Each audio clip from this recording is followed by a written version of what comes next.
Hey YouTube, it's Atheros back again with Atheist Updates, and I wanted to go ahead and put up part 2 of my mastery series in MCoC, and I see a lot of times on forums or on discussion boards, or even just get asked through line, how do I do masteries, or who am I looking to rank up? I see those conversations all the time, and especially on the rank up decisions is, what's your mastery setup? I mean, if your play style is such that you lend towards a better mastery, then that might affect who you rank up. So part 2 in the series is going to be mastery setup considerations. I don't see a lot on this often, so I wanted to make one of my parts to it.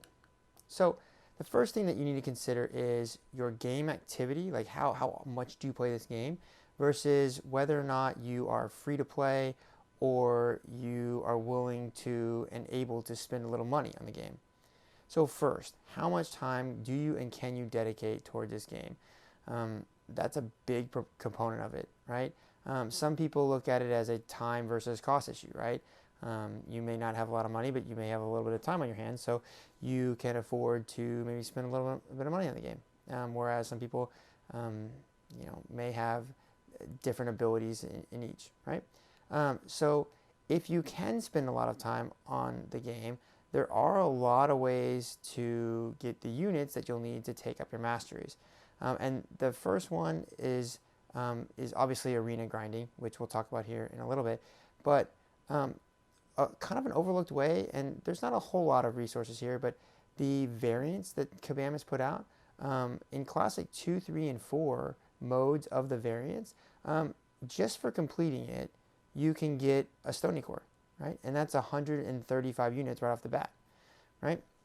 And so this can be, depending on how many units you spend on energy to take those nodes down, to take those levels down, could save you anywhere from probably 200 to 405 units, depending on how much you spend, right? So my suggestion is, if you're doing these, is let the AI do the fights. I mean, these fights are generally pretty easy for even if you're just running a couple 4 stars or some 5 stars, depending on the level. So I would just let the AI fight these, and just complete it once and get those Stony Cores. So I kind of made a chart at the end, and I'll put the whole thing together at the end. But what to look for when you are talking about mastery setups, right? Generally speaking, free-to-play players, and not always, right? Not always, but generally, free-to-play players, if you don't have the time to dedicate towards the arena grind, and this is only if you don't have the time to dedicate to the arena grind, generally stick with some of the more basic masteries, and then the endgame masteries with a hybrid of the basics.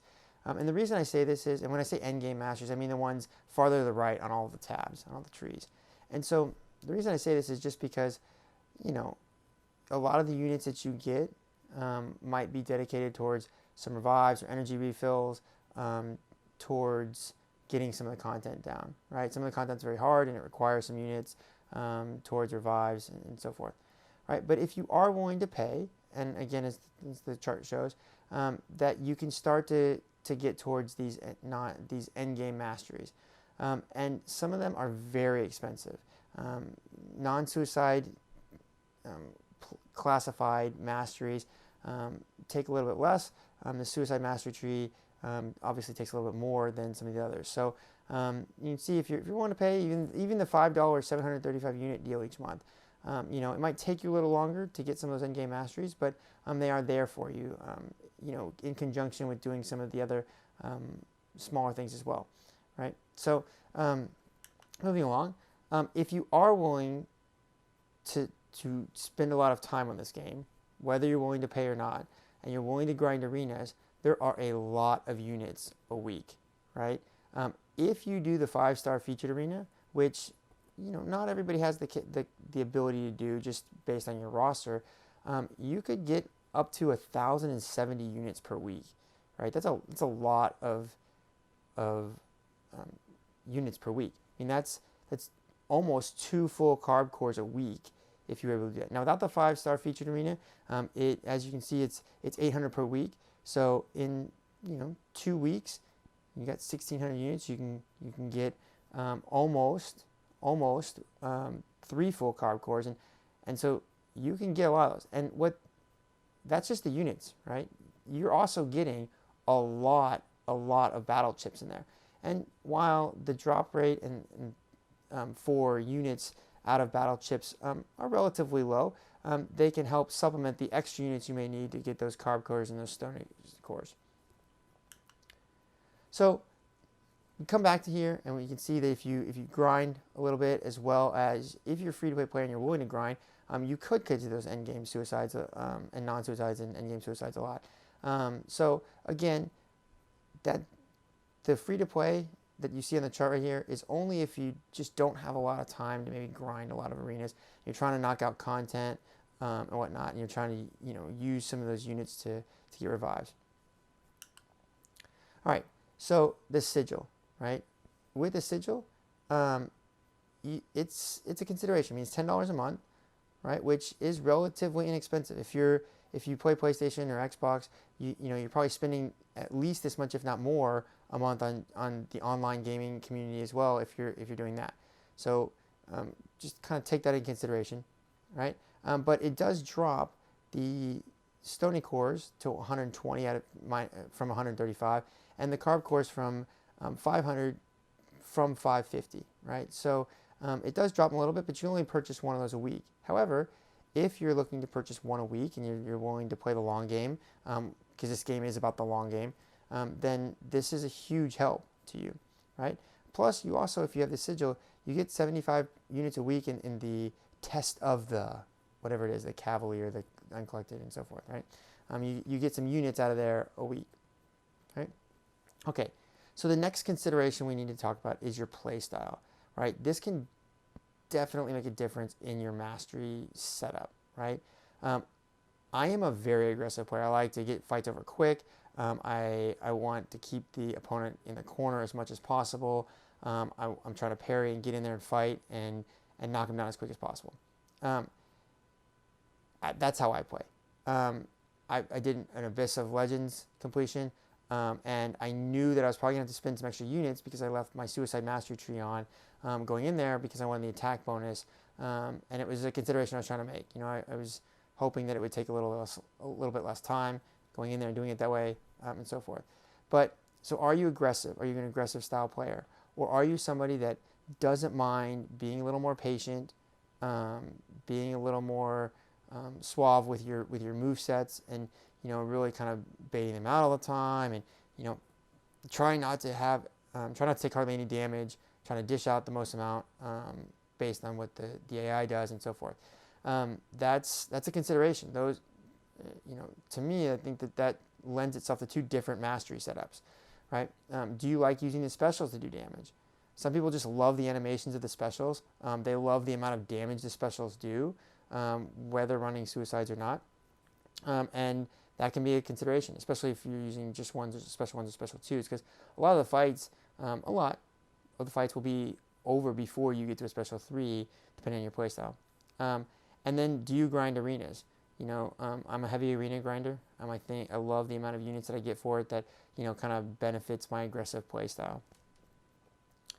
So, to me, if you're an aggressive playstyle kind of player, then the Suicide Mastery Tree lends itself well to your playstyle. I mean, it's all about quick kills and getting in there and, attacking fast and getting the fight over quickly.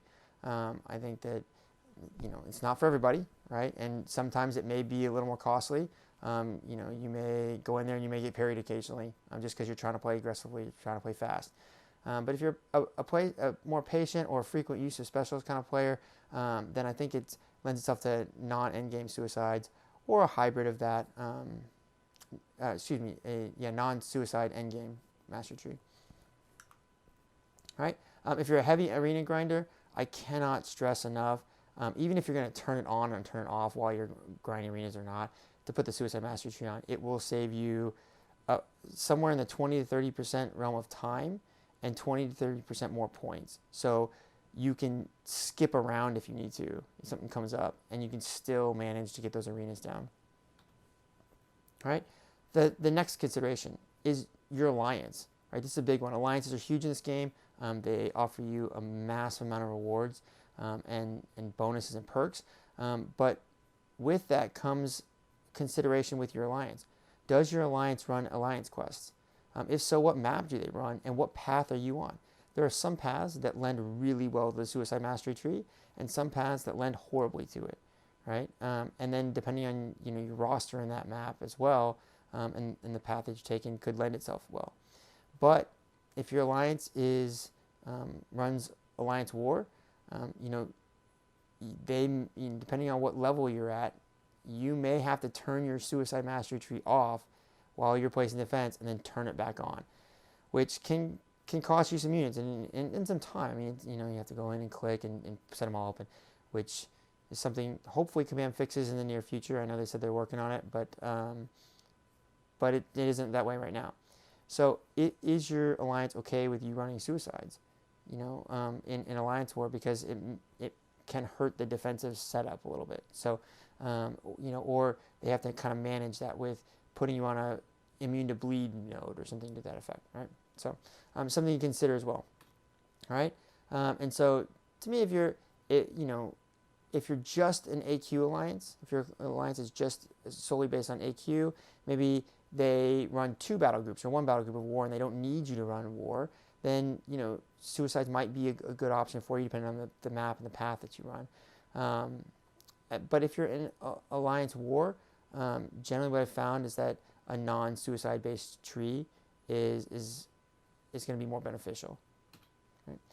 And then finally, your roster. So this makes a huge difference as to what your master should be focused on. Right? There are what we call suicide-friendly champs, and that they have either one or both of the immunities, which are bleed and poison. And then, if they don't have those, can they heal to recoup at least some of the damage from bleed or poison or recoil? Think Blade, for example, right? He's not bleed or poison immune. He doesn't take bleed is a lot faster on him to remove, but he can heal still. So if you take recoil damage, he can sit back and get some power back and then heal, right? So he's not necessarily what you would think as a typical suicide-friendly champion, but he is an option at least, right? And he's a great champion still. And then is your roster primarily immunity or heavy bleed applied champions? And do you like to play those champions, right? Some people love playing Omega Red and some people don't, right? And Omega Red is one of the top suicide-friendly champions out there. So do you like playing him? I mean, he's definitely a different play style than, say, maybe a Captain America Infinity War, right? Who doesn't have immunities as well. And while he has a bleed, I wouldn't necessarily consider him a heavy bleed apply champion. And then, so no immunity with heavy bleed apply, or no immunity and no heavy bleed apply, right? So I've kind of put I've listed some, I might have missed a couple, but I put some of the top ones that everybody references here as far as your roster and, what you should maybe look for, right? So some of the suicide-friendly champions, Corvus Glaive, Omega Red, Warlock, Hulk Ragnarok to some extent because he's got the face me if you've got him awakened. I put Captain Marvel movie because she does take some bleed damage, but she doesn't take the poison, which is a constant over the entire fight, whereas the bleed will take off you. Same with Medusa. Ghost, obviously one of the top suicide-friendly champions. And then, the no immunity and no bleed apply. So you'll notice that on the no immunity, I've put Domino and Aegon there because Aegon, you've got to ramp him up a little bit first before he can kind of shrug those off. So you might be taking a little bit of damage at the start, but once you get him ramped up, he can kind of fall into that immunity as well as a bleed apply. You might not be throwing your special 2 as much if you are got the Suicide Mastery tree on and so forth. But same with Domino, right? You might not be throwing your special 2 a lot, but when you do, it does do some bleed as well, and she can shrug off. She has a chance to shrug off bleeds, and it always seems to go when you don't want it, and it stays on when you don't want it to. So, anyways, and then the recommendations, right? There's going to be some overlap between these considerations, but I think you should kind of look at the categories and the main points to consider when deciding on your build, right? So I put the whole chart here together, and you can kind of look at it. You may disagree with some of these, and there may be some overlap, like I said, between these. But when I say basic, I mean no endgame masteries. None of the things that really take a lot of the stony cores or the carb cores. And then when I talk about hybrid, maybe you're slowly chipping away at getting deep wounds or assassin or despair opened up. But you're also having to spend some units elsewhere, and so every month or two you might revisit your mastery tree a little bit, right? But once you start to get them opened up, all the endgame mastery trees opened up, whether it be Mystic Dispersion on the Utilities tab or whether it be Assassins on the Attack tab, you really started to put a lot of resources towards getting those. And then the Suicide Mastery tree, obviously is what it is. You will take some recoil damage on special 1s and special 2s. You'll take a little bit of damage from bleed and poison if you don't bring in an immune champ and so forth. So I hope this was helpful. I put this together because I always see people, and they always talk about again that, who do I rank up? And I'm like, well, that depends. I mean, if you're running suicides and you don't have you have a lot of suicide friendly champions, maybe that might be the way to go. Or if you're running non-in-game suicides, but you don't necessarily want to rank up Omega Red because he's not as great of a champion unless you have the suicides on, right? So all things to consider. But like I said, I hope this was helpful. I will put a link to a PDF version of this final tab down in the description. So if you want to see it, I appreciate it. Thank you for the time. If you like what you saw, like what you heard, please hit the like button, the subscribe button, and the notification bell. Hit them all. And I will see you guys soon for part 3. That I'll talk about some different ways to do the basic with no endgame masteries. And then part 4 will focus on the basic endgame hybrid. Part 5 will focus on the non-suicide endgames, and part 6 will focus on the suicide mastery tree and kind of what that involves, what that looks like, and some of my thoughts on it. So again, thank you very much, and see you guys soon.